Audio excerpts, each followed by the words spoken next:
we've got your Raiders covered. Knock on wood if you're with me. It's Silver and Black Today on CBS Sports Radio 1140. And now, here's your host, Scott Gulbransen. Good morning and welcome to Silver and Black Today here on CBS Sports Radio 1140 in Las Vegas, the soon-to-be home of your Raiders. Welcome, Raider Nation. I'm Scott Gulbransen, joined, as always, by my co-hosts Kelly Kriner and Chaz Osborne. The day after the playoffs begin in the NFL, of course, the Raiders not in the playoffs again this year, but we'll talk about why that is. We'll talk a little bit about everything today. In fact, we were going to do a roundtable, if you will, with not only Chaz and Kelly and myself, but also Moe Moton, our senior NFL columnist at silverandblacktoday.com, will join us as well. We'll get him here on the line in just a second. So, guys, here we are. We're going to talk a lot about the season today and what happened, right, and why it happened, and kind of give our view. I know everybody's got opinions. But good morning, Chaz. Hey, morning, Raider Nation. You ready? You ready to kind of put your grade and look on the season to tell we're folks supposed how to give it went? Grades? Not grades, okay. But you know what I'm saying. Let's put a bow on that season. And actually, it wasn't a bad season. I was really happy with all the production and all the positive things that came out of it. So going forward, future's looking bright. Kelly Kriner, how about you, man? You ready to get this started? I am. It just doesn't seem like we should have the post-mortem already. Yeah, I know. It went by so quick, yeah. But we don't know what is in store for the show, but we're going to do that. And also we're going to bring on Moe Moton, and we'll do that now because Mo's going to join us by phone. He's going to be with us for quite a while today. We got him to devote some of his time, his busy schedule with the playoffs and all that. So we go out now on the attorney Michael Troiano newsmaker line, and we'll get him here in a second. But guys, so to me, I'm looking at this season, and Chaz, I know you said successful season, and I think that's true in many ways. You learned a lot about your team. You learned a lot about your rookie class, which I think is very important, and so that's something we'll talk about. And now we will go out on the attorney Michael Troiano newsmaker line and bring in our good friend Moe Moton. Mo, how you doing this morning, buddy? Doing pretty good. Doing pretty well. Nice start to the playoffs. Did you have some fun watching the games yesterday? Just saw a lot of pretty good QB play. A lot of good team play. Everyone's asking about what's going to happen with Brady. A lot of Raider fans wondering if Brady wanted to come to Las Vegas, would he be a good fit? And I understand he's got all the rings, got all the accolades, but I would probably say no to Brady. Okay, I agree with that. That's amazing, though, isn't it? You're looking at a guy with 6 rings and all that, and he's like, nah, we'll pass. Yeah, but he's been in the league for 20 years. You're looking at an old guy with 6 rings. I know, but it's just weird to say that. Like, anytime, anywhere, you can get a Super Bowl, MVP, first ballot Hall of Famer. Like, yeah, bring it on. But well, you could sign Joe Montana tomorrow. Does that mean you want? Yeah, no. That's right. All right, so here we go. We're going to bring this up. I want to start with kind of looking at the season, guys, and we'll start in kind of just at a 50,000-foot level here. Okay, coming off 2018, they're 4-12. A lot of roster changes between 18 and 19. The roster got much younger. In 2018, average age was 27.4 years, one of the oldest rosters in the NFL. By 19, that went down to 25.6, so they were the ninth youngest roster as well. You add 12 rookies, you add free agents in Antonio Brown, which we'll get to in a minute, and Richie Incognito. Now, if you look at that and all the roster changes you saw, not every move obviously worked out, but when you're looking at this situation and you looked at what was going to change between 18 and 19, there were so many changes that needed to happen. And did they address, or at least try to address, Kelly, all of those changes, or what did they maybe miss in the preseason? And I'm not talking about like an Antonio Brown. They tried to address wide receiver. They tried to address cornerback. Is there something they missed? Well, you have to look at the whole Antonio Brown thing. They were going to try to build this around that offense. And the second that kind of went out the window, it was too late to address a lot of other stuff. So it's like that one domino falling kind of just put everything else, on the back burner. Mm-hmm. It's like, well, okay, now that we don't have all this salary cap money, we don't have this stuff set away for Brown, but you can't go and spend it on, say, a linebacker or something else because pretty much anybody worth having's already been taken. Right. Oh, I mean, there was a lot of questions going into the season. Is the pass rush going to be improved? Will the Raiders' youth be reliable? Can the offensive line protect Carr? And like you said, who's going to fill that void left by Antonio Brown? Did they answer a lot of questions? I don't know. The season, the whole offensive line was a question. Tom Cable was a lightning rod. I know Kelly talked about it a lot. Mo, you were talking about it. And, was Colton Miller a first-round bust? Will Trent Brown live up to that contract? Why are they taking a risk with Incognito? But the offensive line was probably the strongest and most consistent part of the team all season, I think. Yeah, it's funny because Mo had said if we told you at the beginning of the season Tom Cable is going to be the last thing you need to worry about on this team, nobody would have believed it. Mo, what about you? When you look at what they tried to do, and we're going to address the Brown situation separately because I think it deserves some time on its own. But when you look at what they tried to do in the offseason to address the needs they had after going 4-12, where did they miss maybe, or where do you think they did really well in addressing those concerns? I think where they missed was linebacker. I know they signed Vontaze Burfict, but if you look at his track record, I believe he hasn't played a full season since, I believe, 2013. Now, we found out that he was on thin ice with the league. If he got a penalty or an infraction, he was, be suspended. So I think they should have done more with the linebacker position, especially in today's league when you have spread out offenses. You got to defend the middle of the field. You're in a division now with Hunter Henry, Travis Kelce, and then the Broncos brought in Noah Fant, and he blossomed toward the end of the season. So when you're in a division with pass-catching tight ends, you need to be able to cover the field. And I know people say, well, they added more safeties. But my thing is, with Vontaze Burfict there, again, not playing a full season in so long, I feel like they needed more reinforcements there. Tahir Whitehead, I understand, great guy off the field, but he's not a cover linebacker. He's better on the first two downs defending the run. And Nicholas Morrow is pretty much unproven. So I think that's a spot that they seem to usually miss. And I think that's the spot they need to really address going forward. But I think they tried to do well, and I know we're going to address Antonio Brown separately, was they tried to bolster the wide receiver position so we can kind of see what Derek Carr can be with a full group. Unfortunately, Gruden and his moves at wide receiver just don't seem to pan out. I know they brought in Zay Jones during the season. They brought in Trevor Davis. Those guys pretty much negligible. Didn't do pretty much anything. Tyrell Williams playing fasciitis. Hunter Renfrow was probably a bright spot at the position, but again, they tried to do it. It just didn't pan out there at wide receiver. No, that's absolutely true. Terrell Williams with the foot injury, and I think he was one of the disappointments. But if I look at it and I say, okay, what were some of the big questions? And let's go from this perspective. Going into 2019, you had Gruden-Mayock, that relationship. How was that going to work? When Mayock was hired, we heard a lot about, well, he's just going to be a figurehead, and it's John Gruden who's the GM here, and he's going to just have to do what he has to do. But it seems like they had a good relationship. They weren't on the same page with the Antonio Brown situation. At least that's what we're hearing now. But that was one of the big question mark, guys, was how are they going to be able to get along? How is that new team of those two, a GM and a coach who serves basically as a GM as well, how is that going to pan out? And I think overall, from what we know, now we might not know things happening inside the building, but from what we know, I think it worked out pretty good. Yeah. I thought Mayock was just brought in to nail the draft first and foremost, and then he can learn the rest of the job on the fly, right? I like the way he flexed his GM muscles in training camp with the Antonio Brown statement to the press, and I really think now, he compliments Gruden in that front office, that aspect of the relationship. They seem like they play off each other really well now. So, again, this next draft is going to be huge, and I think Mayock's going to deliver again. Yeah, you say that he flexed his muscle with the Antonio Brown, what he said, but it was obvious that Gruden was going to keep Antonio Brown if he possibly could. Oh, of course.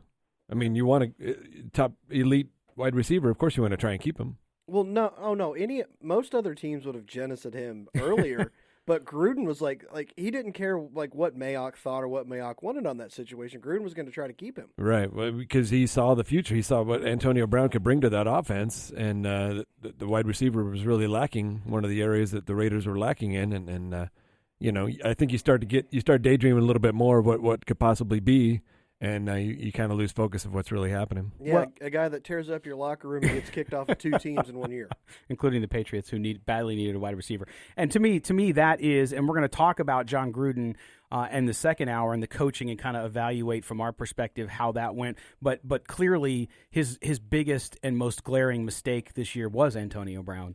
By what happened and the fact that they built the whole offense around him. Speaking of the offense 24th in points this year, 19.6 points a game, 11th in yards, so 363 a game, 9th in passing yards at 245th as well. That offense, and we'll get into details on that as well, but guys, off the top, the defense, there's no question the defense, Mo, didn't play up to standard and was not an asset to this team most of the time. The last 3 games, you could argue it was. But in the minute we have before the break, that offense overall just didn't pan out, and most of that was because of the wide receiver position, was it not? Absolutely because of the wide receiver position. They were. I know people want to blame Carr for everything, but in certain games, and I can point to the Jets game specifically, there were drops. On the second half of the season, throughout the second half of the season, there were a lot of drops, and I think the Raiders sorely missed Hunter Renfrow. Yes, Kelly, they did. They sorely missed Hunter Renfrow, and they just didn't have a lot of qualified pass catchers out there outside of Darren Waller. So when teams adjusted to Waller, it's kind of like, what did they have behind that? And they didn't have much. No, they didn't. And guys, I mean, when we look at what they need to do there. Luckily, the draft, I mean, I think they're going to be able to, with one of those first-round draft picks, address the wide receiver position. And actually, if better players are available in other positions, they could defer to the second and maybe even top of the third round for a receiver that's going to be dang good, too, because the class is so deep. Well, they can't defer to the second. They don't have a second. But they could trade up. That's the kicker in this year. And that's the whole Mac trade. I wasn't a big fan of it. The fact that you don't have a second-round pick is that this year just, I mean, that's just terrible. Because that second-round pick would have been huge for this team this year. Yeah, it hurts you for sure. All right, we're going to step aside. Again, we're talking with the team here, along with Moe Moton on the phone with us for our postseason review panel, whatever you want to call it, round table, although our table's not round. But we're doing that. We're going through it all, and you're with us here on the Silver and Black today on CBS Sports Radio 1140. Don't go anywhere.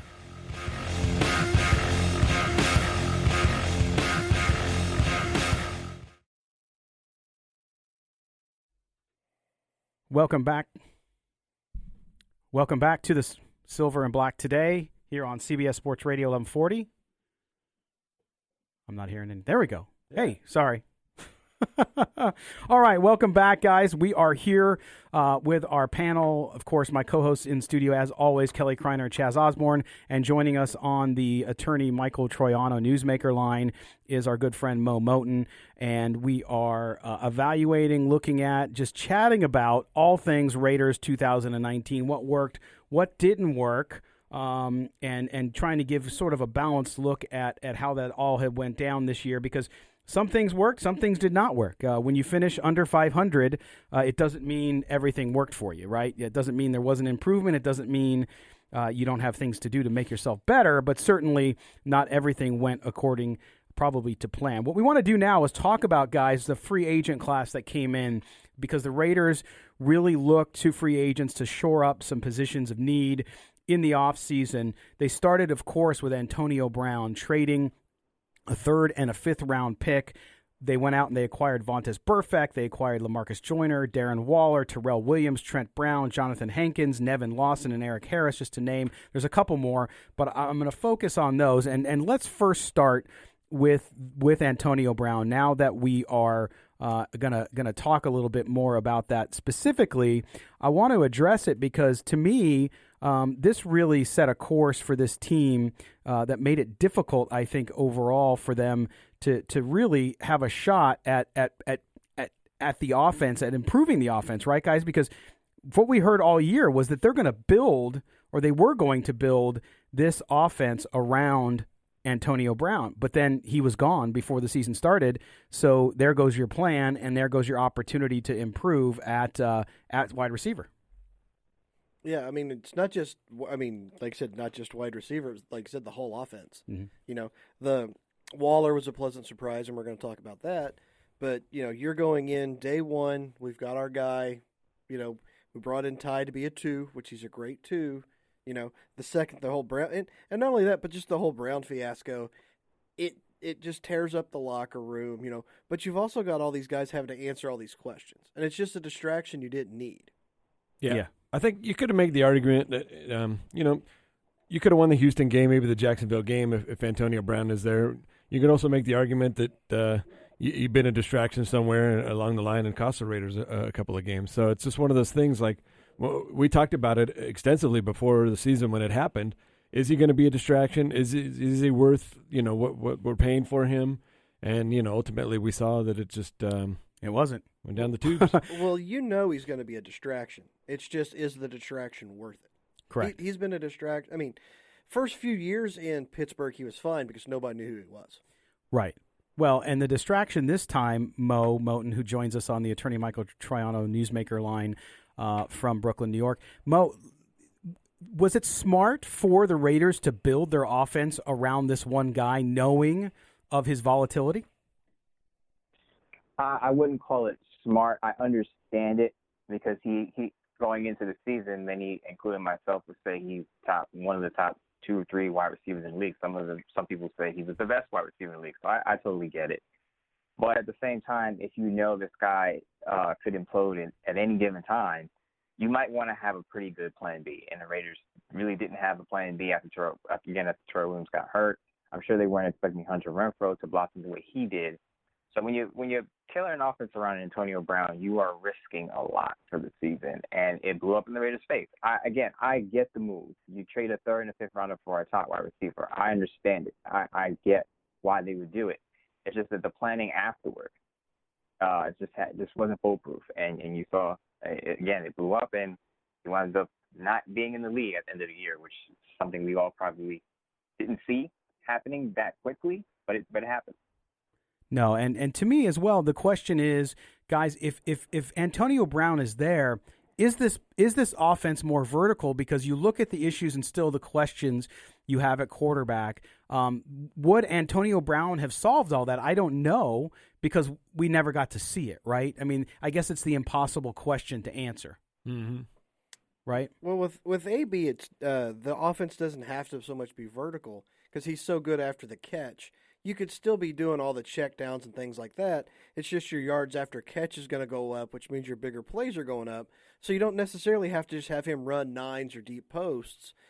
Just get the ball in his hand, and you've got a chance to have a big play at all times. Right. Not only that, though, he does open it up for everybody else on the field there. It would have taken a lot of pressure off a lot of other people.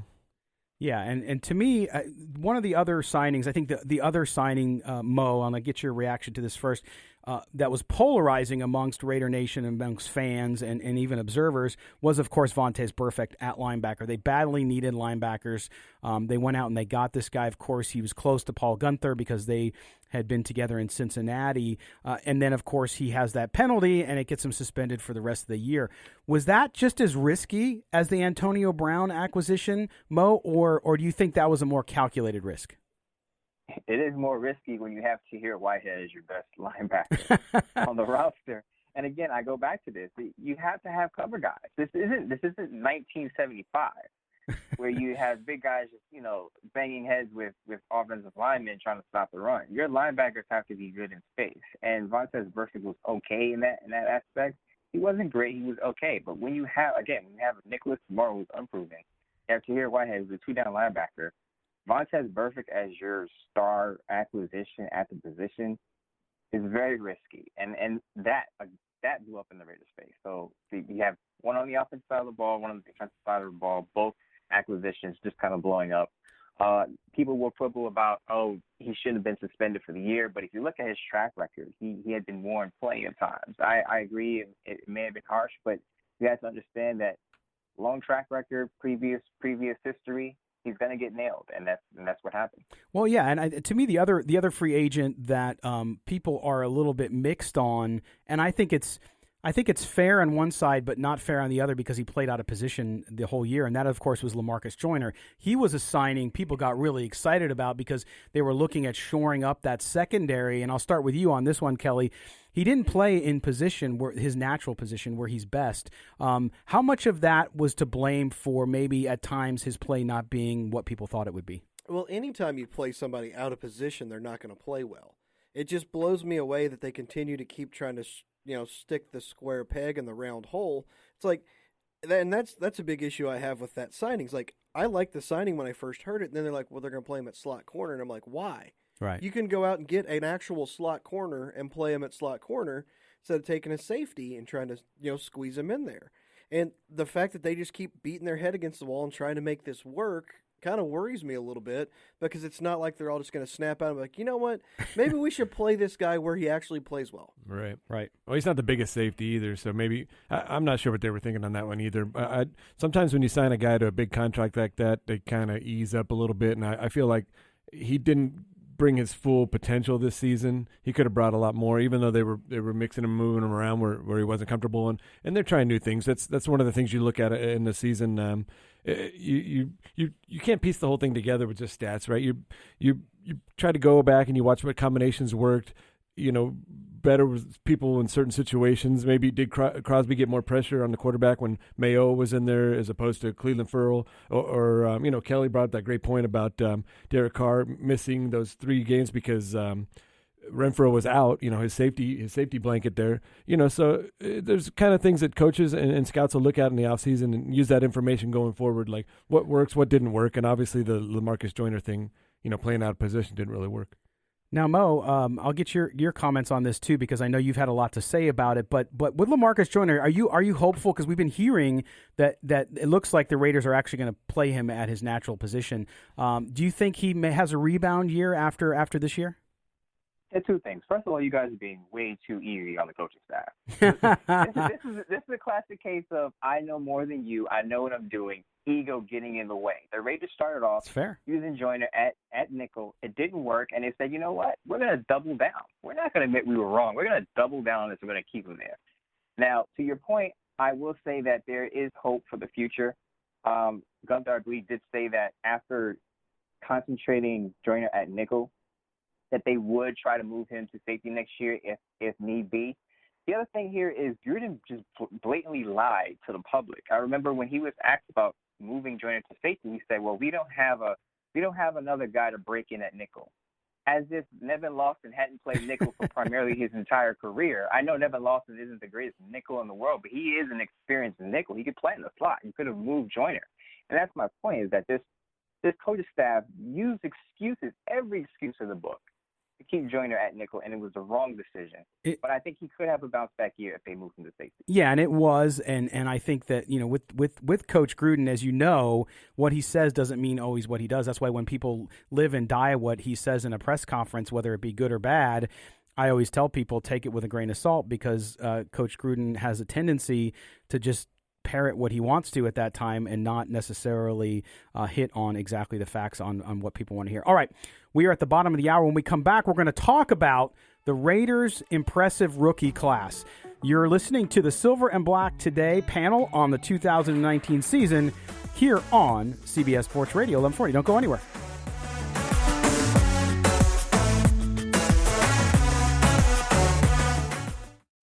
We are back with Silver and Black Today.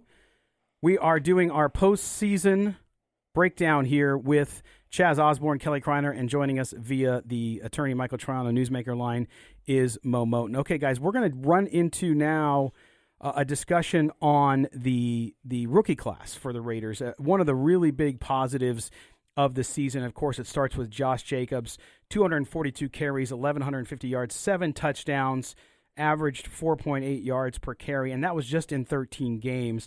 And Josh Jacobs really, I think, set the standard this year for the Raiders and for that team. And actually, as a young player, Kelly, also really jumped out in the locker room and was a leader right to begin with. Yeah, I was surprised that he was because Derek Carr, that's really not his personality. So you need somebody in there.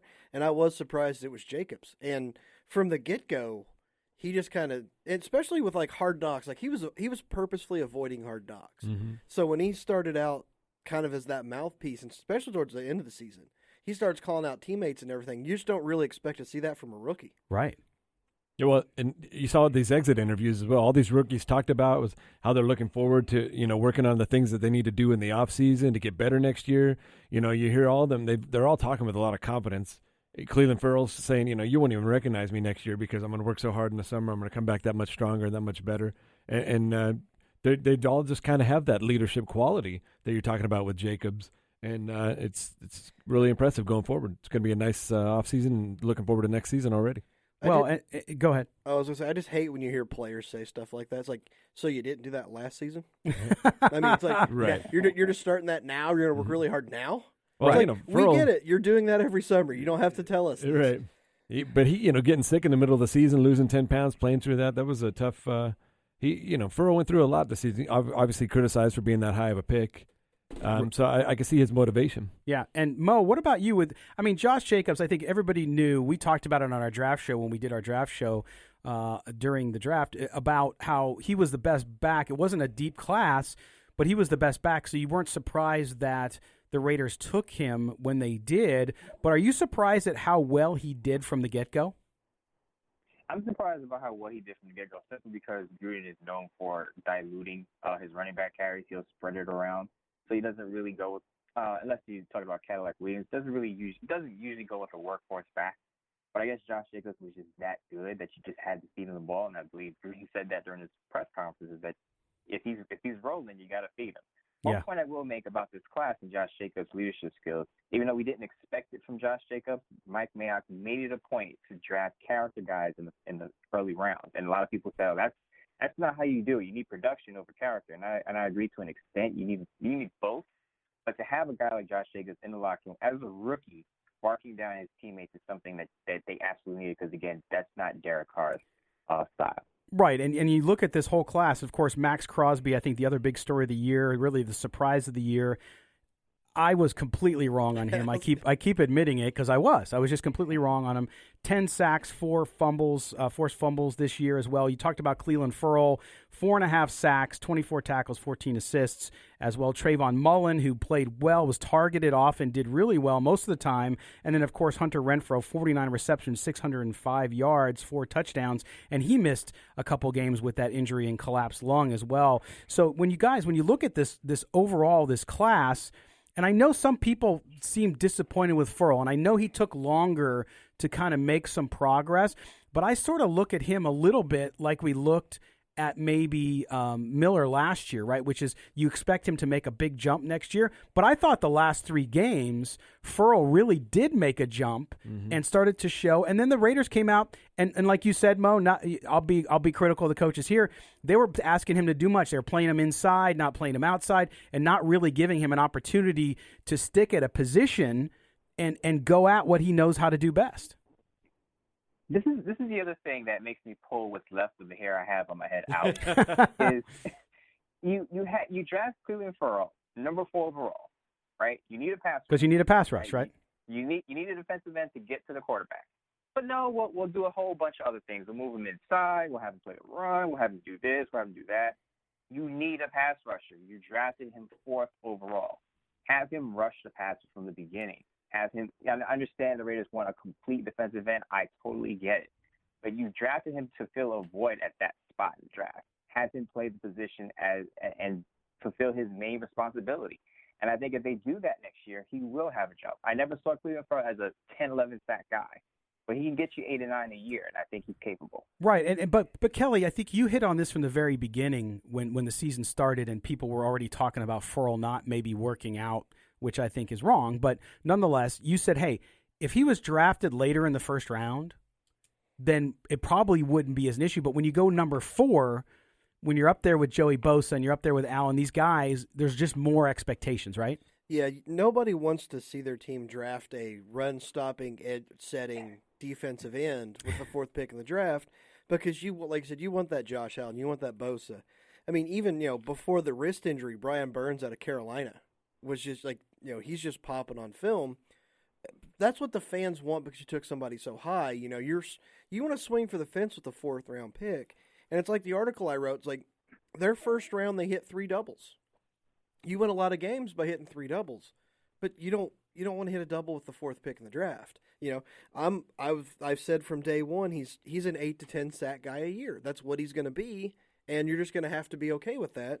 And towards the end of the year, you kind of saw that to where he started coming on to where 8 to 10 sacks a year, good against the run, setting that edge. That's what you want out of Ferrell. And is that fair, Chaz? the expectation of a guy that goes number 4 versus a guy that goes 15 or 20. Yeah, no, we see it every year. It's not fair because to Mo's point about the coaches and what they're doing, moving LaMarcus Joyner out of position. It's a rebuild season. So maybe they're trying different things with Cleveland Ferrell just to see where guys fit in and in their comfort zone and out of their comfort zone. And it's unfair just to judge somebody off of their first season. It's a long process. Guys, in the NBA, we used to talk about it would take 4 or 5 years to find out what a guy really is and coming into the league, and you can't just judge a guy off of his first season. No, and I was encouraged by what he was able to do at the end of the season. Yeah, as long as you're seeing that progress, and right. We did see major progress towards the end there. Right, and Max Crosby, again, guys, of course, surprised everybody, and the Raiders found a guy who got double-digit sacks, and their pass rush improved. It's still not where it needs to be. It's still at the bottom 2018, level. How many sacks? 13? Yeah. So 32 this season? Is that what it was? Correct. Max Crosby having 10, that's great. And then the offensive line, too. Last season, Carr was sacked 52 times.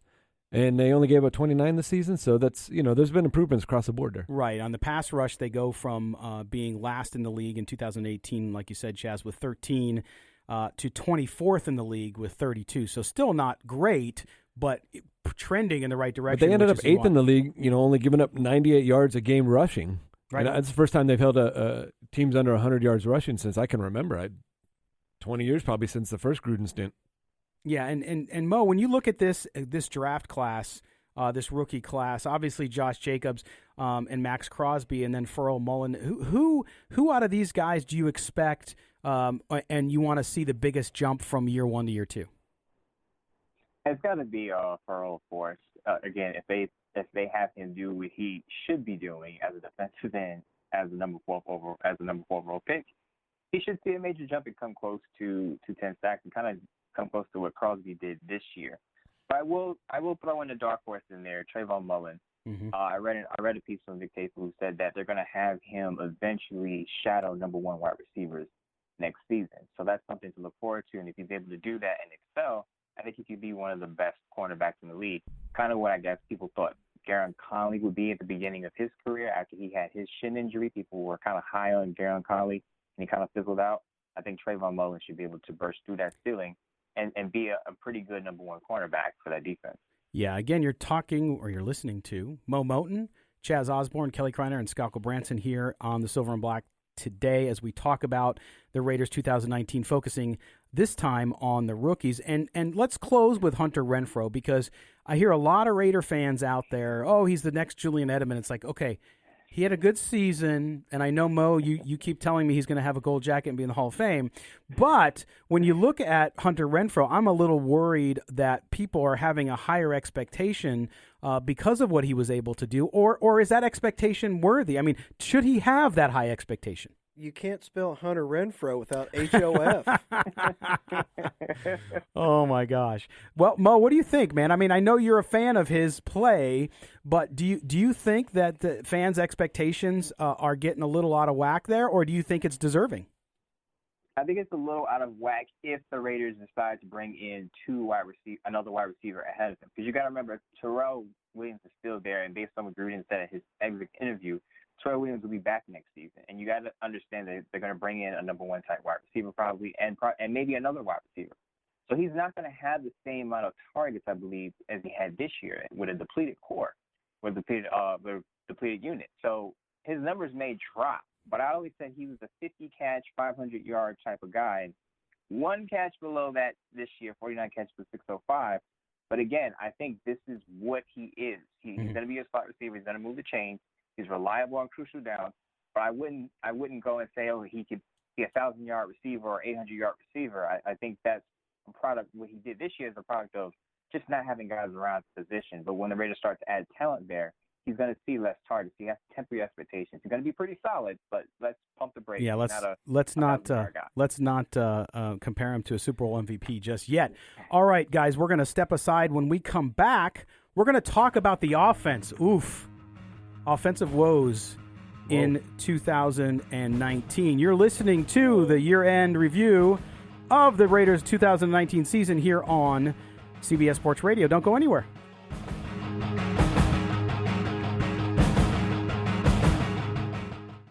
2019, we were with you for the good times. Huge welcome to UNLV's new head coach, Marcus Arroyo.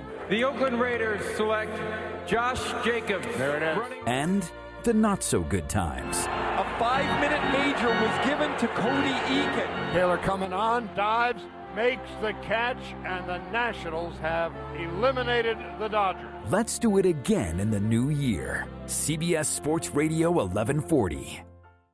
The law office of Michael A. Troiano is a proud supporter of all things Las Vegas, including its people, specializing in legal representation for all criminal defense matters ranging from misdemeanors to the most serious felonies. Attorney Michael Troiano provides clients with the legal strategy and professional representation needed in court. If you or a loved one find yourself in a legal situation and need a tough defense on your side, Michael Troiano can help. Call now for a free consultation, 702-843-5500, or learn more at TroianoVegasLaw.com. Finally ready for a year you can remember? Let 2020 be the year you finally regain control of your drinking without having to quit completely. Meet LifeBack, a physician-approved, completely private, personalized plan for kicking problem drinking to the curb. Using a combination of medication proven in clinical studies to reduce the urge to overdrink in 92% of people and in-app coaching and support tools, LifeBack makes drinking a choice rather than a habit or need. Every aspect of your LifeBack plan is managed on our mobile app from the privacy of your phone, and medication is delivered discreetly to your doorstep without the need for in-person doctor appointments. Start the LifeBack program now and treat yourself to a 2020 full of sharper focus, better health, saved money, and stronger relationships while still enjoying moderate drinking. Visit lifebac.com or call 800-720-5538 today to learn more. That's lifebac.com or call 800-720-5538 today. Call LifeBack today at 800-720-5538. The new year is here, and I found the perfect way to shake up our shopping routine. It's Walmart's grocery pickup and delivery. Oh, yeah? We get the same prices as in-store, but at Walmart, they do the shopping for you. So it's like a shopping shortcut. A fairy grocery mother who just shops your grocery list so hard. A secret sauce that makes running errands a cakewalk. A life hack that hacks your life to get more life out of life. Nice. Use code WOWFRESH and get $10 off your first grocery pickup or delivery today. Walmart. Save money. Live better. Delivery fee applies. Delivery available in select markets. First order only. $50 minimum. Expires March 31st, 2020. Restrictions apply. Join Mickey, Elsa, Woody, and more at Disney on Ice presents Mickey's Search Party. Tickets start at $15. Restrictions and additional charges may apply. Playing at Thomas and Mack Center, January 9th through 12th. Louisiana takes on Miami. The Lending Tree Bowl, Monday at 4:30 on CBS Sports Radio 1140. This is Silver and Black Today, live on CBS Sports Radio 1140. Welcome back to Silver and Black Today here on CBS Sports Radio 1140 in Las Vegas. We are joined on the attorney Michael Troiano line by our senior NFL columnist at silverandblacktoday.com. That is Moe Moton. Also, Kelly Kriner, Chaz Osborne, as usual, in the studio with me, Scott Gulbransen. All right, guys, let's jump into the offense here. Now, 11th total offense, 24th in scoring, though, which to me is more significant and huge. You look at their 24th ranking in points scored with 313. That's 7 more than the Miami Dolphins, if you want to put it in perspective. Third quarter scoring, we heard this all year round, right? Especially the second half of the season. Ranked last in the league, 1.7 average on the season scoring in the third quarter, 2.3 in the last 3 games of the season when you had a playoff spot on the line, and 0.4 average at home. So they were actually worse at home in the third quarter than on the road. Ranked 20th in the fourth quarter, and in the second half, they ranked 31st in points scored, averaging 7.2 over the entire second half. All right, let's jump in on this because everyone wants to blame one person, and that's Derek Carr. He does play a part in it, and we'll get to that in a second. But, Mo, I'm going to start with you on this because you said we were being too easy on the coaching staff earlier when it came to the defense. When you look at what offensive problems the Raiders had this year, obviously the running game went very well because you had Josh Jacobs there. You had 2 tight ends who did very well. Darren Waller, of course, number 1. Foster Moreau, before the knee injury, did exceptional as well. How much do we look at the offense and say, hey, Coach Gruden, you have to adjust, you have to adapt, you have to change? Yeah, we have to look at Coach John Gruden. And I think people I had a reply. Someone said, well, people aren't really hammering on Gruden because we know he's going to be here. That doesn't excuse him, though. I mean, when you look at you and you broke it down between the first half scoring and the second half scoring, 10th versus 31st. Same players on the field, same personnel. What changes between the first and the second half? People will say, well, the Raiders didn't have wide receivers. They didn't have this. They didn't have that. It's Carr's fault. Same players on the field between the first and the second half, yet you have to drop off in the second half. That's coaching. Mm-hmm. That tells me that Gruden has a problem adjusting. That tells me that the opposing team, I don't want to say knows, but can predict what the Raiders are going to do in the second half because they don't adjust to anything. They say, well, we're going to counter what the Raiders did. And then Gruden doesn't have a counterpunch. Well, and Mo, we heard that from Kansas City, right? They said they knew what was coming, and that wasn't just about Derek Carr. He made the Honey Badger made that comment about Derek Carr, but guys, that was the entire offense, right? They had a feeling that they weren't going to make adjustment after halftime, and that's when the Chiefs blew it open. Yeah, well, I agree with Mo there. It's definitely Gruden's conservative play calling has been the biggest concern for me. It started the first game against the Broncos after Denver kicked a field goal to make the score 21-9 at the start of the fourth quarter. Dwayne Harris responded with a 72-yard kickoff return, giving the Raiders an opportunity to put the game away with a short touchdown. Instead, Gruden calls 6 run plays, and they settle for a short field goal. And it's like this conservative, same thing in 2018. The Raiders had the lead the first 3 games of the season. Conservative second half, lost all 3 games. At some point, everybody wants to blame Carr, but that marriage, they really got to start opening things up. When you play not to lose in the NFL, you lose. Mm-hmm.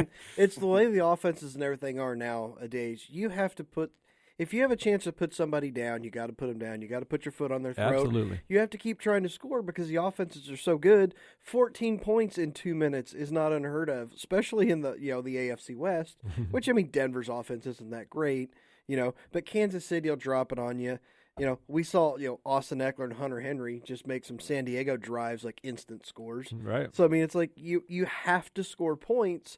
This whole try to eat clock and kick field goals is, that it's not 1964. Right, as Mo said. And Mo, the other thing is they were 13th, like people towards that second half of the year when they went 1-5, people kept saying, hey, listen, they didn't, and even Gruden in the press conference, look, we didn't get the ball that much in the second half. They ranked 13th in the NFL in second half the number of second half possessions from a percentage standpoint, yet we're 31st in scoring. So to me, that was another excuse. But when you look at this, Mo, you have to ask the question, and this kind of dovetails into something we'll talk about now and also after the break at the top of the hour, which is how much of Gruden's adjustments is on him, how much of it is based on the connection between what he has from a talent and a player perspective, and that starts with quarterback, versus him just not willing to change. I think part of it is just him not willing to change. I know he did make a comment about he wants to, throw the ball down the field, but that's just never been his MO. And until he shows something different, then how can we believe him? You just pointed out another instance where he basically, I don't want to say lied, but he's just telling half truth or false. He's just spreading false facts about, okay, we didn't have the ball out, yet you were 13th in possession. So that obviously wasn't the issue. The thing with Gruden is he's great at scripting at the beginning of games. He's just not great at adjusting after halftime, which is a problem. It is a problem because, again, you have to be able to do that in the NFL today. It's just, the coaching in the NFL has changed. When you play somebody like, let's keep it in the division, when you're playing Andy Reid twice a season, that guy, whether you like him or not, he's amazing at making adjustments. He's been very good at it his entire career. Denver, we don't know. Vic Fangio is a good defensive coordinator, but we just don't have enough there. But other coaches in the NFL, especially the younger crop coming up, they do an amazing job of adjusting and really looking at how things are going and then tailoring their game plan after a break and after the halftime to doing that. So, Kelly, if you can't adjust, it doesn't matter if God was your quarterback. You're not going to win many games. Well, no, but if God's your quarterback, you're probably going to score a lot. But no, it's the whole second half adjustment thing. It's like I'm a huge college basketball fan, and Mike Krzyzewski is one of the worst in college basketball. You can't make a second half adjustment. If Plan A doesn't work, there's never a Plan B. But when you're Duke and you've got so much more talent than everybody, Plan A is really good. Yeah. If your Plan A in the NFL is really good, everybody else is so good at making. You have to make second half adjustments. Yeah. You know, you can't be more talented enough for the other team to where you run the same stuff and it works every single time. So I mean, this is a big problem.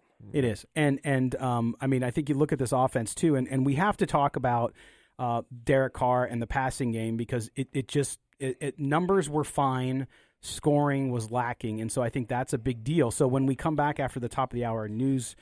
Sports update, we'll do that.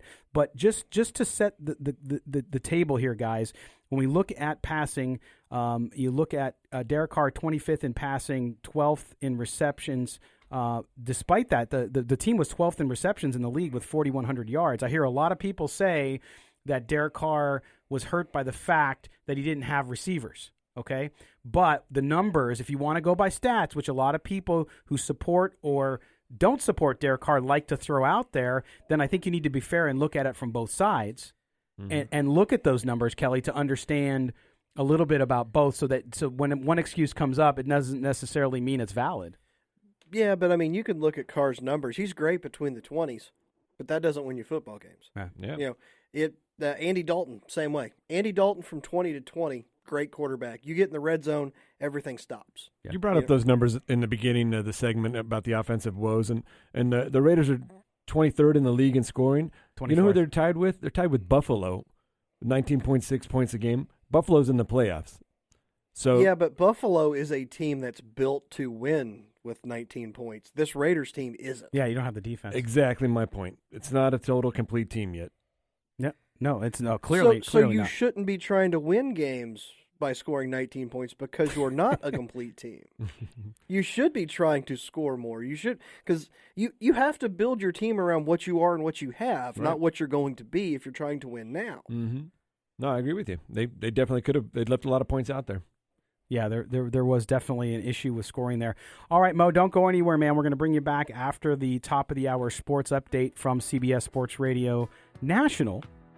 Again, you're listening to the Silver and Black today here on CBS Sports Radio 1140. When we come back, we'll talk about Derek Carr some more, and we'll also talk about the Raiders' defense, what needs to be done there to improve and give this team a chance at games and to win. Don't go anywhere.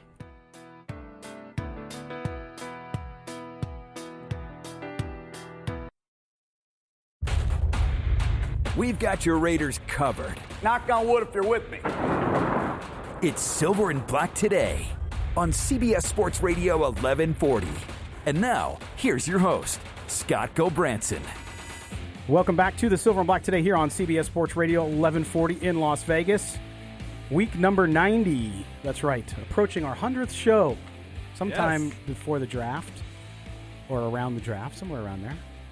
End of March, middle of April, somewhere like that. But anyway, we are dissecting, talking about the 2019 season, what went well, what didn't. We're focused still on the offense. We started that before the break, and now we're going to go into a subject that I know is very polarizing. We're joined, of course, in studio by my partners here, and that is Kelly Kriner and Chaz Osborne, and joining us on the attorney Michael Troiano newsmaker line for this roundtable discussion today is our senior NFL columnist at Silver and Black today, and that, of course, is Moe Moton. Also, you can catch him on Bleacher Report, does great work there as well. All right, guys, so, and Mo, I'm going to start with you on this one. Derek Carr, okay, so we know the discussion. We know the sides, if you will. There's very few people in the middle. We try to bring some I think, middle to the polarization and talk about both sides of it. But when you look at Derek Carr, we talked about before the break that despite a lot of people using the lack of receivers, which they clearly have as an excuse, they're not that bad when you compare them to other teams. Carr, he's 8th in yards in the NFL, 4,054 yards, a great year, 16 in yards a game at 253, 19th in touchdowns, tied with Gardner Minshew at 21. And if you look at his passer rating, 100.8, which is great, versus the AFC West, 94.9, out of division 104. And then you look at his performance by half, 2,300 yards, 14 touchdowns, 3 interceptions in the first half.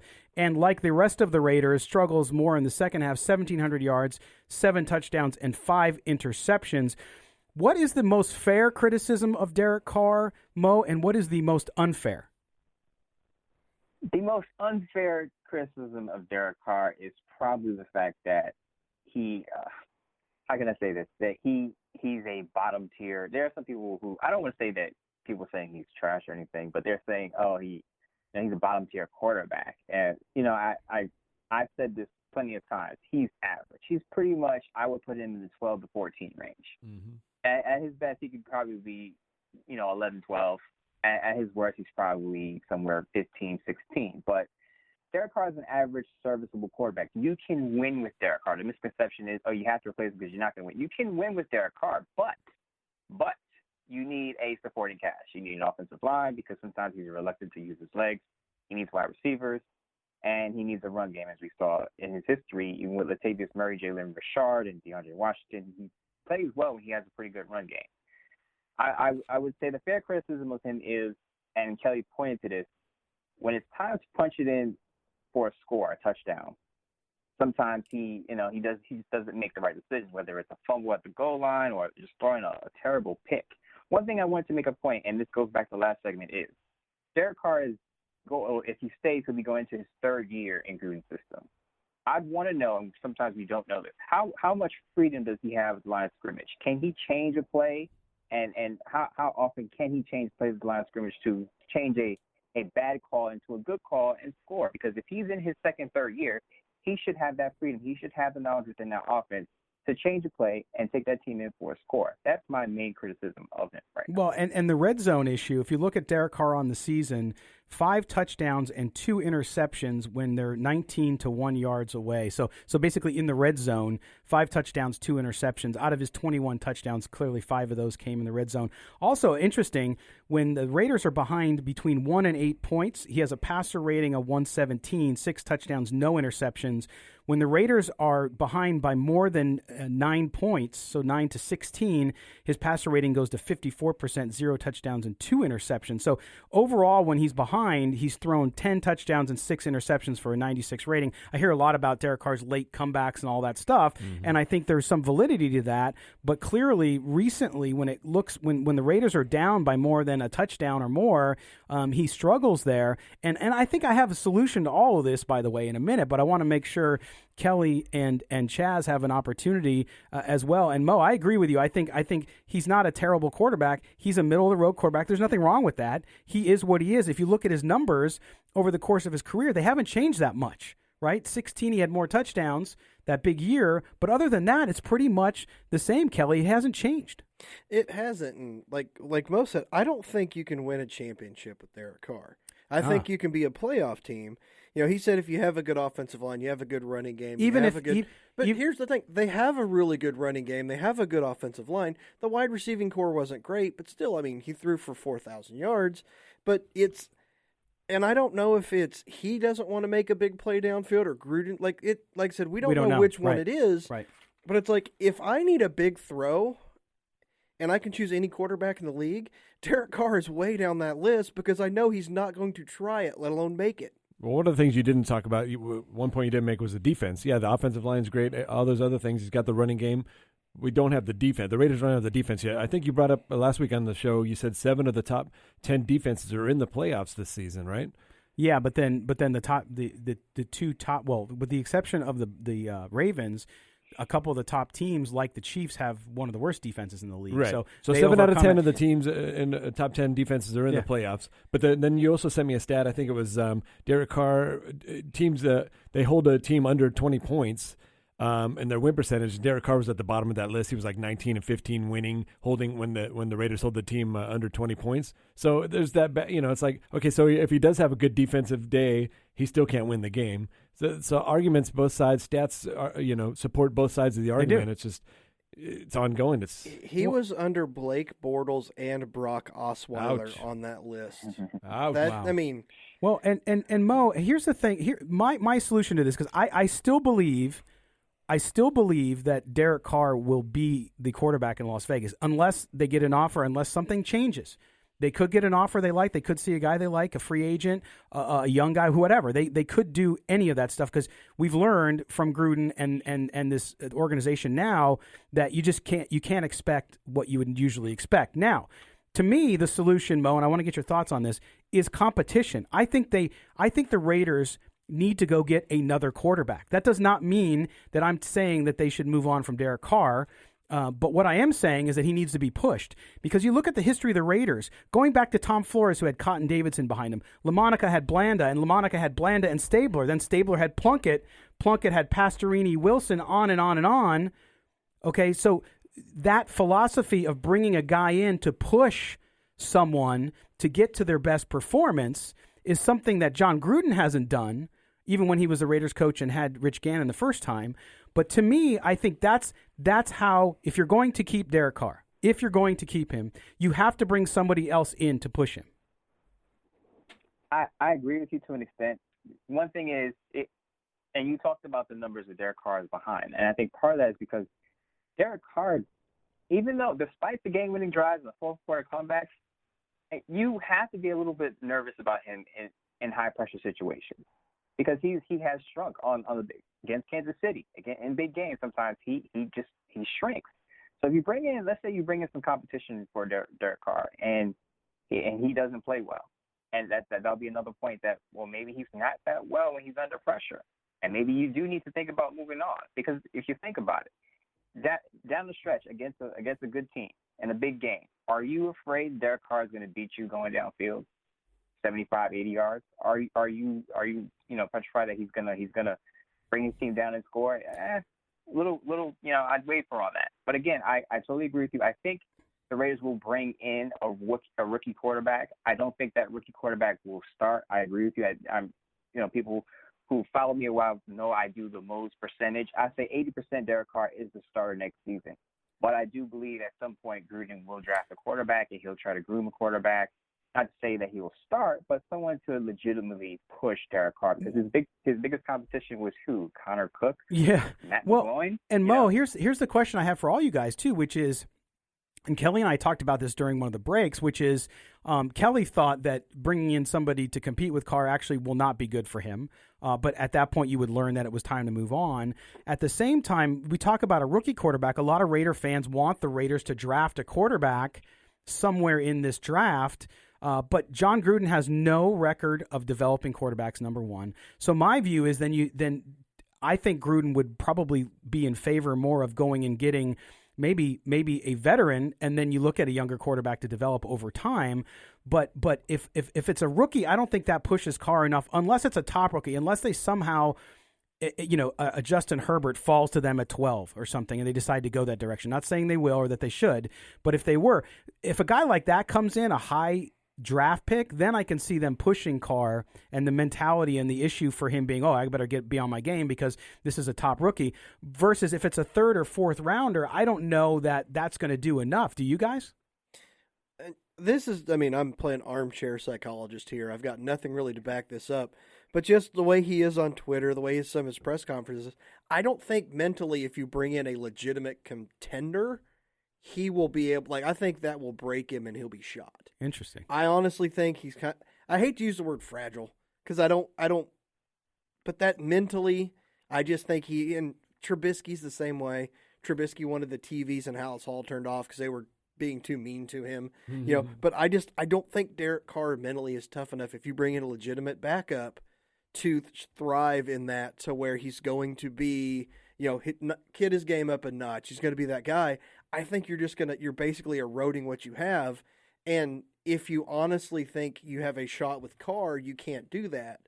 But if you don't, you shouldn't have him there now to begin with. Right. That's exactly the point. This was supposed to be the season where we found out, what we're going to have going forward. And he just did enough, a little bit more than he did last season. So now it's like, well, we have to give him one more season to see, is he going to be the one going forward? And next season, it'll be the same thing. He'll do a little bit more. They'll make the playoffs. They'll be in the contention. And it'll be the same question over and over.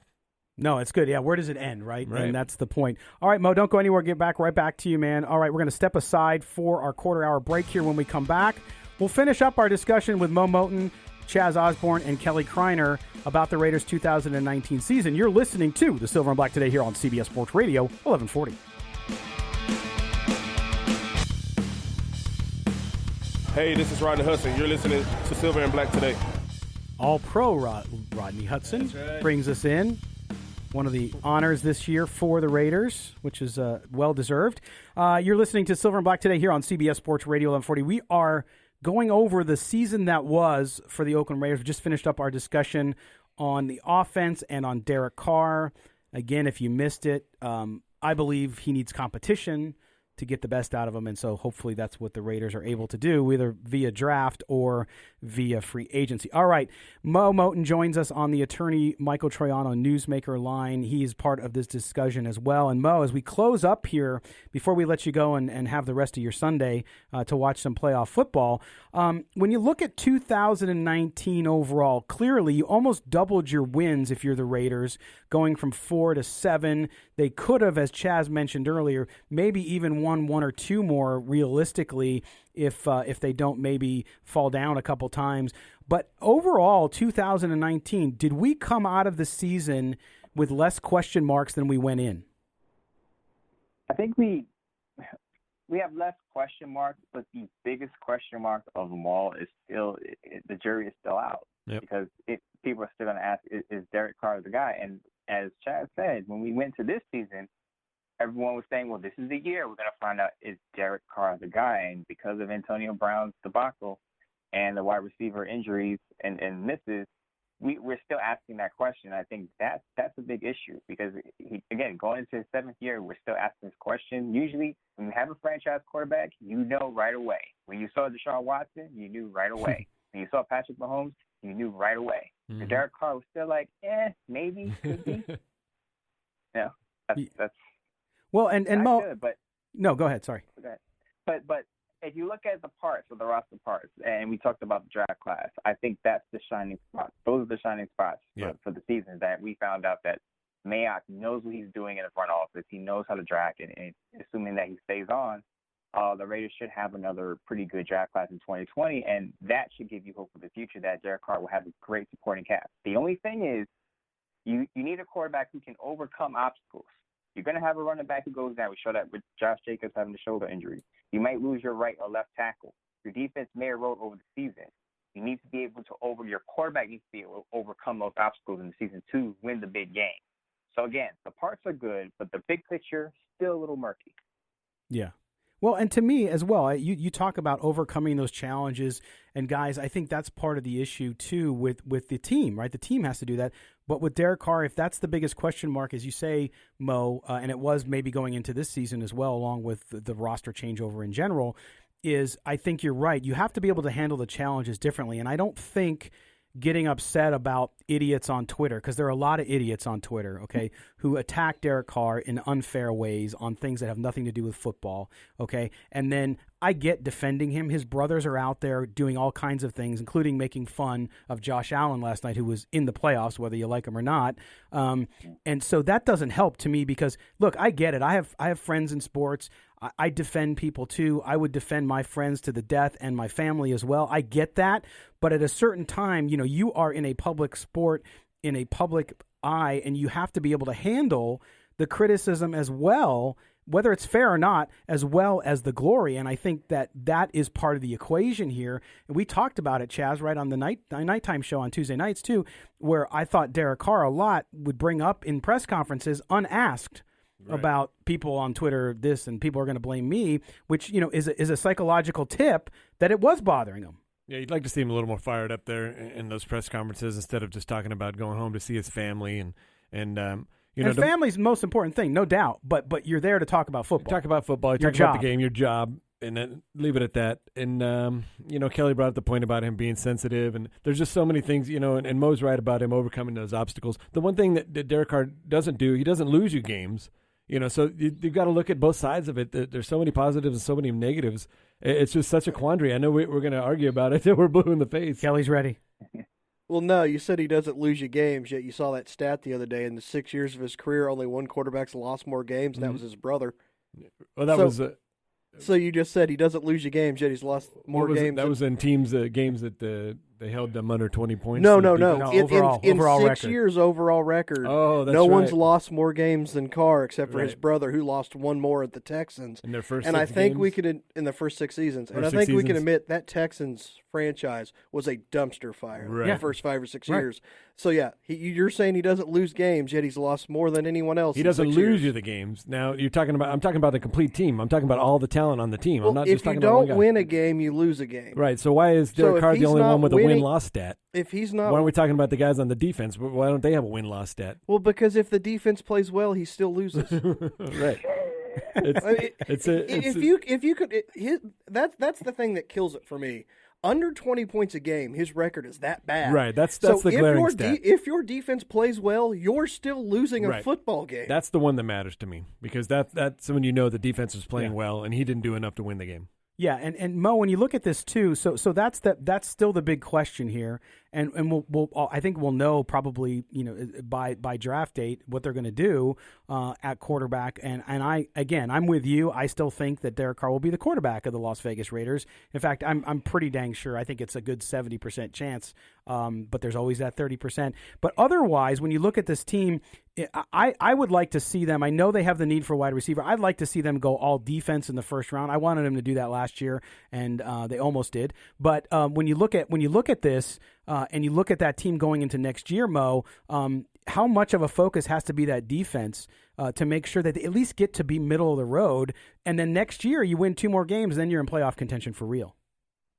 As Kelly pointed out real quick, that stat about Derek Carr's record when the defense holds teams under 21 or 20 points, that kills a lot of people's arguments saying, well, all we need is a defense. With that said, you have to at least try to upgrade your defense. I mean, I don't remember the last time. It's hard to remember the last time the Raiders actually had a decent defense. They're always like 20th, 22nd in the league in scoring, which is a problem. And I think a lot of people looked at Gunther and they wanted to fire him. And I think that defense needed more talent before we can fully judge Gunther. You got to remember the last defensive coordinators had the Khalil Mack, and they had some decent parts elsewhere. A lot of young players developed under Gunther. A lot of people are going to give Buckner credit. A lot of people are going to give the position coaches credit, but they don't give Gunther credit for some of the development of the young players. And I think he deserves some of that. Mm-hmm. So I think you add more parts at the beginning of the draft. I wouldn't mind if they went all defense, but knowing Gruden, they'll probably stick a wide receiver in there in the first round. Yeah. So, but definitely, I think Isaiah Simmons is the one guy that I would love the Raiders to draft only because of his athleticism. He would bolster the linebacker position and finally get a guy. The Raiders finally have a guy who can cover tight ends and do multiple things. Him being the jack of all trades may hurt his stock. We'll see what happens there. But I think the Raiders should absolutely draft him if he's there. I would draft him before wide receiver since the wide receiver class is so deep. Yeah. And then, kind of go majority defensive players for the rest of the draft. And I agree with you, Mo. But the question, Kelly, is will Simmons be there at 12? Some of what Mo is talking about, which is his stock being hurt by this kind of jack of all trades stuff. I don't know if it's going to be hurt enough for him to fall. What do you see as far as that draft order goes? Well, his stock gets hurt with the Raiders because of that, in my opinion, which is why I think there's 0% chance he's there at 12. I really do. I know middle linebacker isn't like a hot position, but I think Simmons is a better prospect than Bush was that went to Pittsburgh last year on that level of a Devin White. We saw how high White went. We saw what Bush did this year. But I think just because he's not that big thumping guy and listen, you can talk about Gunther's system all you want, and you say, well, he doesn't have the players, but the players he wants at linebacker don't work in the NFL anymore. So his system won't work if he keeps putting the same pieces in there. Yeah. So I think Simmons isn't the kind of guy they would look at because of that. If I'm them, I'm 100% on there. I just don't see any possible. I just don't see him falling to 12. If he does that, if he falls to 12, and then I saw a mock draft the other day, I had Jerry Jeudy falling to 12. If those two guys, either one of them fall to 12, this system's, the draft's broken.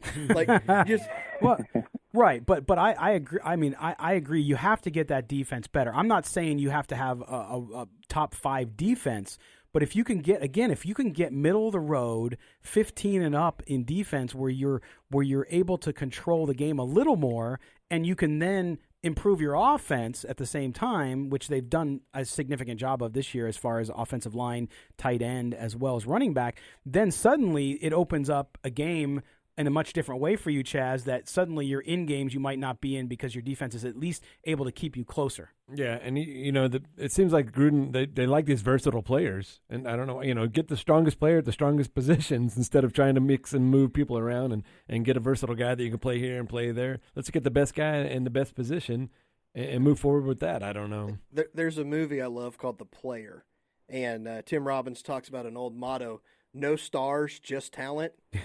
Just give me talent. Right. No position. Right. Take it talent. over anything else. Yeah. You're right. All right. That concludes our discussion on this. Hey, Mo, I want to thank you again. Amazing season. Thanks for your contribution as always. And I'm sure we'll be talking to you more in the off season as well.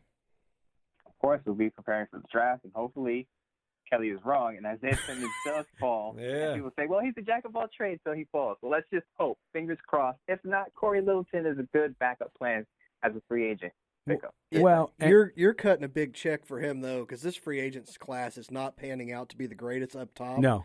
And with so much cap money out there, somebody's cutting a big check for Littleton. All right. Well, Kelly and Mo will have to have a small wager on that of some sort. Whether maybe it's Mo will have to eat cheesecake or no. Just kidding. Mo, thanks again, man. We'll talk to you real soon. Thanks, Mo. Appreciate you guys having me on. Thanks. All right. That was Moe Moton, our senior NFL columnist at silverandblacktoday.com. Also, Bleacher Report. We're going to step aside. When we come back, it's Kelly's Corner. Yes. And we'll see what he's got in store for all of us right after this. You're listening to the Silver and Black Today here on CBS Sports Radio, 1140.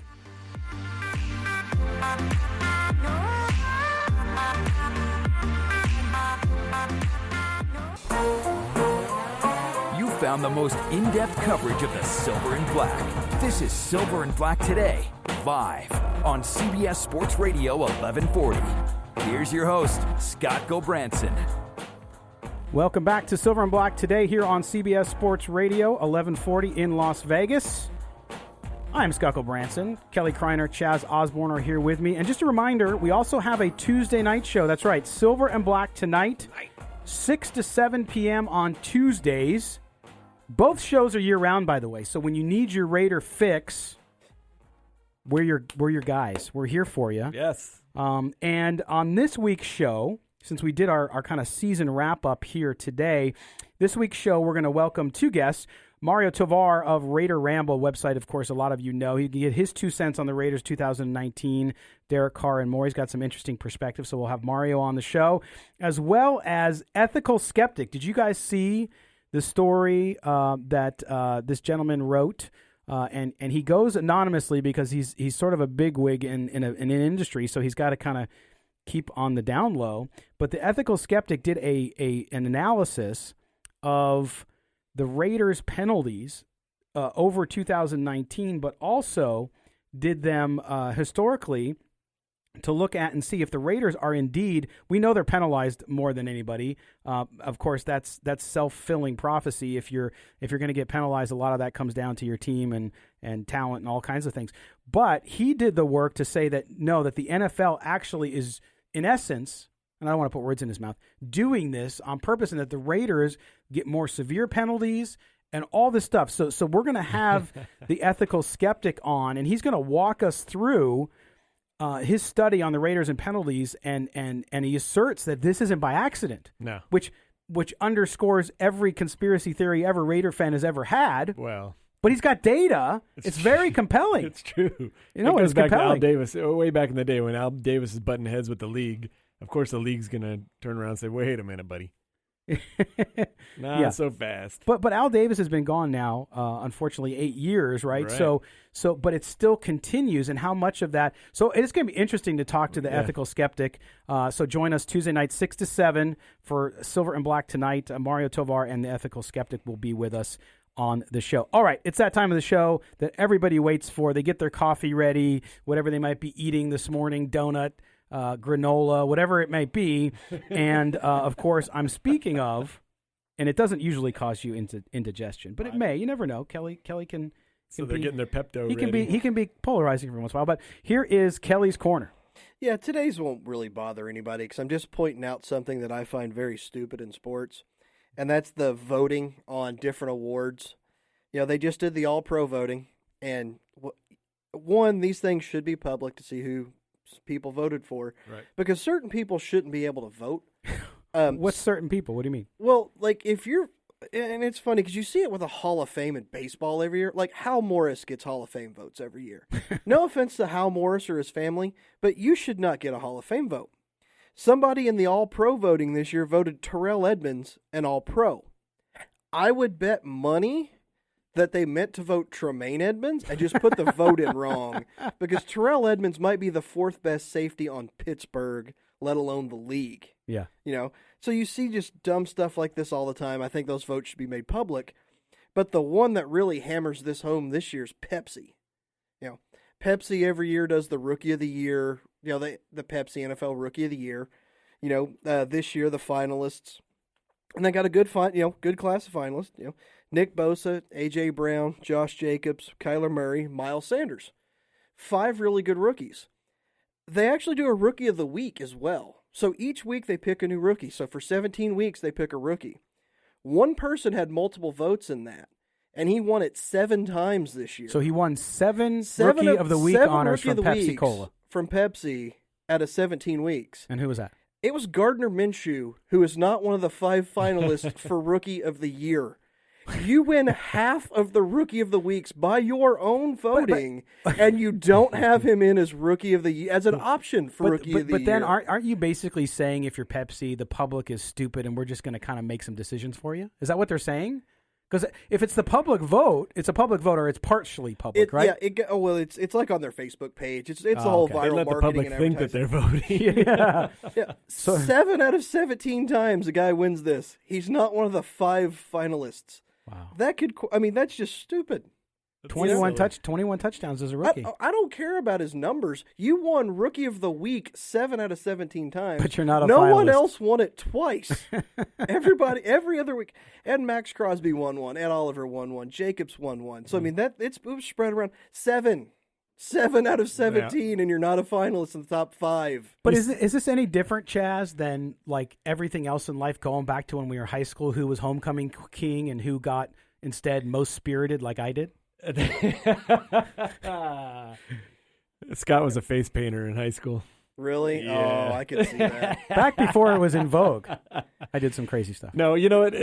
When you bring that up, it makes me think of like the All-Star voting. Taco Fall is like 6th in voting. No, I love Taco Fall, and I know Alex Caruso on the Lakers is up there as well, and it's a skewed thing. And I know once the internet was created, and all of a sudden these people started you get the internet vote, and that just went out of control. And now you've got guys, you're voting for your mom's grandma because the name is familiar. Like, those kind of voting, it gets a little out of control. Like, and these things matter when it comes to contract time for the players. Absolutely. If you're voted an All-Pro, that's something for your agent to go back to get more money. If you're an All-Star, I mean, these actually matter for the players and the agents. And then you got dumb crap like Terrell Edmonds getting All-Pro. And you've got guys that'll get All-Pro in 2 positions when they play 30 snaps at one position. Right. You got a guy like Frank Clark who was voted an All-Pro. He was a Pro Bowler. Mm-hmm. Or wait, no, All-Pro. It was All-Pro. He had a bad year. Like, for his standards, it was a bad year. But name recognition, he's on a winning team. Right. I think Jalen Ramsey, too. I don't know if he had the best season either, but there he is. He's in the Pro Bowl. You just see it every year. Now, I love when they bring it Taco Fall. I think it's hilarious. Yeah. But like you said, it does have ramifications. And when you're putting somebody in that position, now wait a second, there's somebody that's really deserving of that spot. To quote Homer Simpson, taco. No, but and that's the thing. I think you're right about this, Kelly. And with fan bases and everything, and players who have great years, can you ever really be equitable with most of it?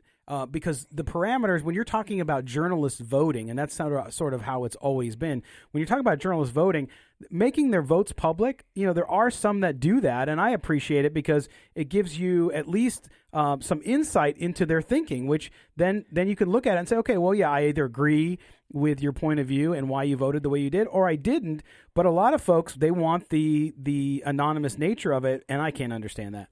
Right. Yeah, it comes back to the old argument about there are certain voters that will not vote somebody in the Hall of Fame their first time because Babe Ruth wasn't a unanimous Hall of Famer or something like that. Stupid. Now, I understand the guy, I can't remember what sports writer it was, but he didn't vote for Ken Griffey Jr., because he said, I know Ken Griffey Jr. is getting in. Mm-hmm. I'm using this vote on, say, like a Tim Raines or somebody that's close. Yeah. Because, I mean, I understand that to a point. I get that.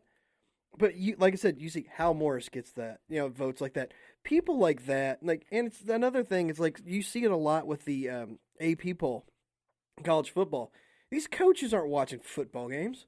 No. Yep. You know who does those votes, by the way? The SID. SID. Yeah. Yeah, because when I was at UNLV, our SID did it there. Yeah. And the coach never took a look at it once. If the coach isn't watching Mississippi play football if they're not playing Mississippi. Right. The coach isn't watching Utah if they're not playing Utah. Right. Yeah. So, stuff like that's just stupid. No, I mean, and that's the thing with the voting. I agree with it being public. And then you see voting like for the Hall of Fame. I think it's the same thing because, again, I've seen all these stories about the Pro Football Hall of Fame, the increased class, and not one of them has mentioned that Cliff Branch should be in the Hall of Fame, even though he's got better numbers than Lynn Swann and all this kind of stuff. So I don't understand. You just want thinking, right? You just want to understand. Just like I think referees should be available for press conferences after games to talk about their calls so that at least if they make a bad call, you can understand what was going through their head and what their logic was. And it still might be wrong, but at least you can say, okay, well, I understand how he got there, even though it's still wrong. I mean, you get insight into what their decision-making process is, and with these votes, you never get that opportunity. Mm-hmm. All right. Well, okay, that was Kelly's Corner, of course. Not brought to you by Pepsi Cola. That's what I say, not an advertisement. Sponsored by we're clearly have to be Pepsi, the stupid voters of the football poll. We clearly have to be a Coke shop now. All right, we're going to step aside before we come back for our final segment of the show. We're going to pick the NFL playoff games today, as well as fill you in on what's coming up on Tuesday's Silver and Black Tonight. You're listening to the Silver and Black today, here on CBS Sports Radio. 1140, I can't keep track.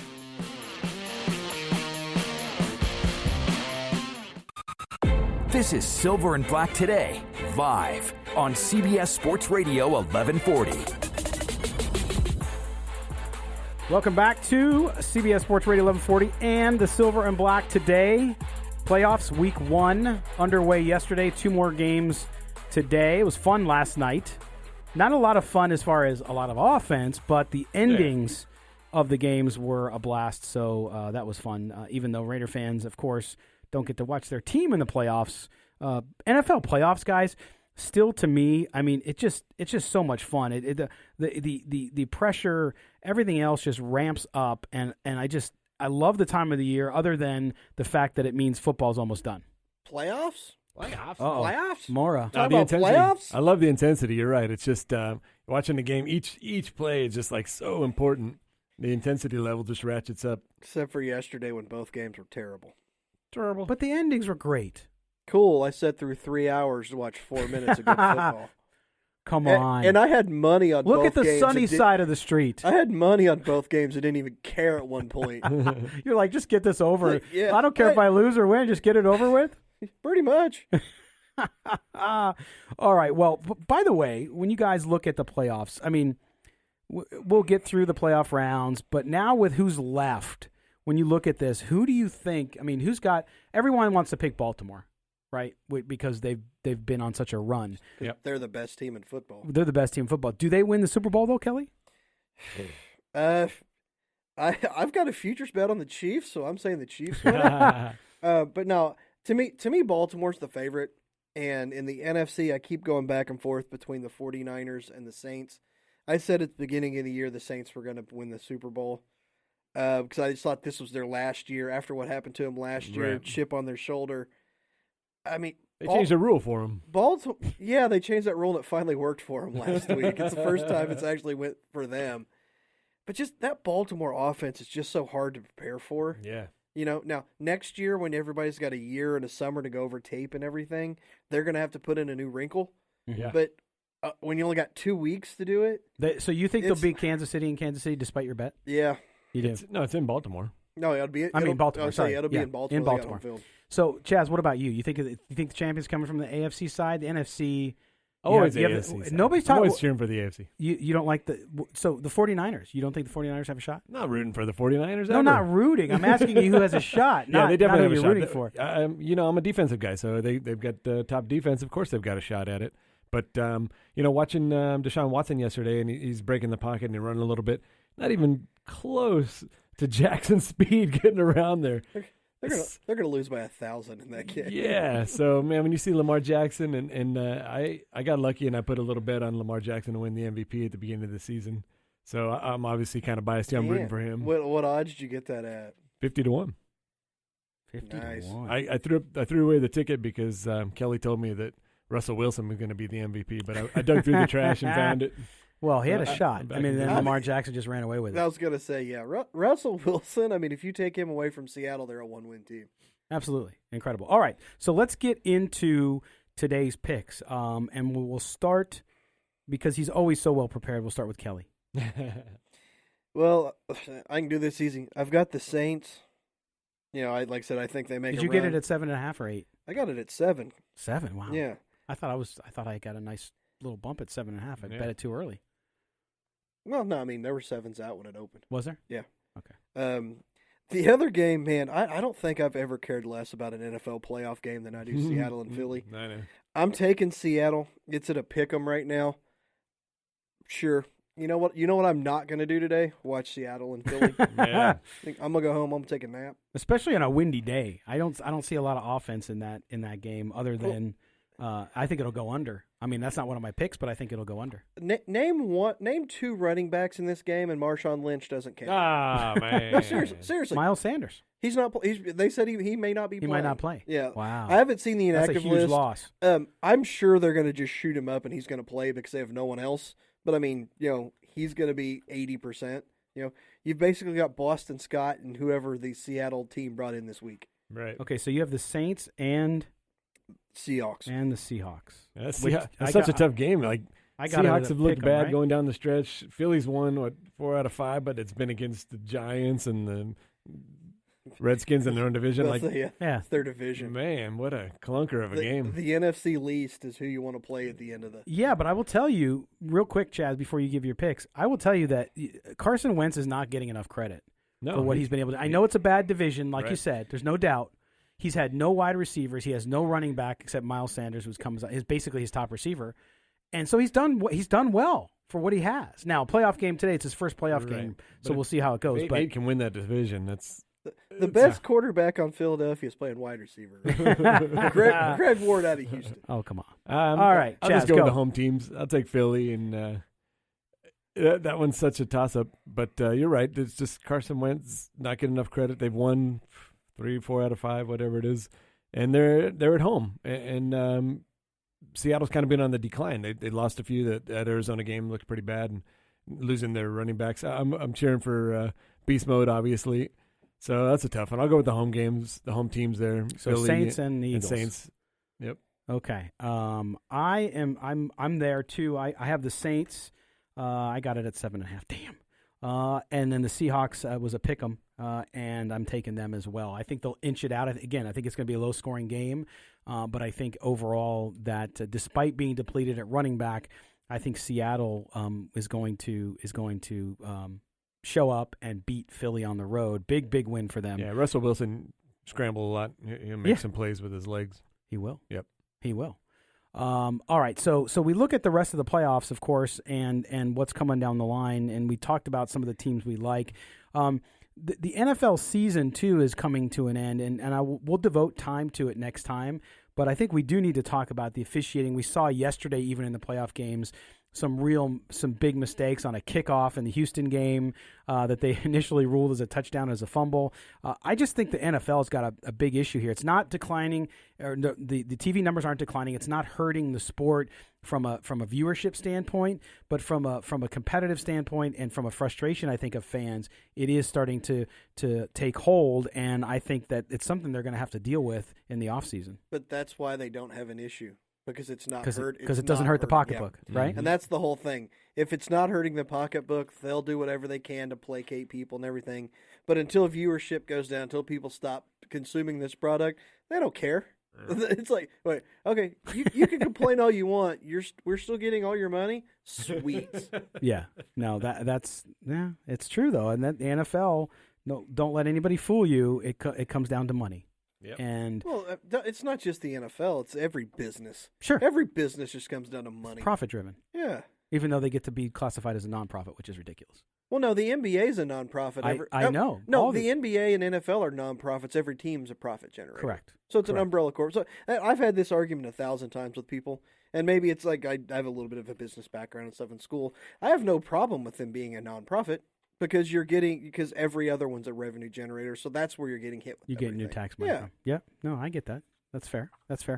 All right, guys. Well, it's over. Man. Right? But we have... Best season ever. We have much more to talk about, which, of course, again, join us Tuesday night on the Silver and Black tonight here on CBS Sports Radio, 6 to 7 p.m. Mario Tovar from Raider Ramble will join us, as well as the Ethical Skeptic. He is the guy who wrote the study about the Raiders' penalties, not only for 2019, but how the Raiders might be targeted by the NFL with these penalties. Chaz, have a good week, man. Thanks for being here. Yep. Good Kelly, to see you, fellas. As always, thank you. No problem.